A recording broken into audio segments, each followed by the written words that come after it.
Assalamualaikum warahmatullahi. Shaashamannee ganda duwwaa tokko keessa kaartaaf pilaanidha. Kaaree 200 gibbii kana keessa jira. Asiin axanaa kana bira yookaan masjiida Khulafaa Raashidiinaati. Keessa isinitti agarsiisa. Kun guutuun isaa kaaree 500 irraa kaaree 200 addaan kutamee tika gurguramaa jiru kaartaa adda baasanii jirani. Mana kanaa wajjin osoo hin taane kinoo mana kanaa waliin maashaallah naannoon gamaa gamaan bolokkeettiidha. Mana kanaa waliin kuno kaaree 200 hojjaan 20 garaan 10 jechuudha. Warqiin kunillee walumaan gurgurama. Munni irra jiru kunillee walumaan gurgurama. Balballi maashaallah akka jaabaati.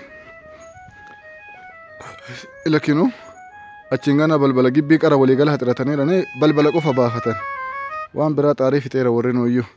Kun asin kun Adaamaa qorqoorroodha. Kunni hundi gimbii maashaallah manni gurguddaan kan ijaaramee jirudha.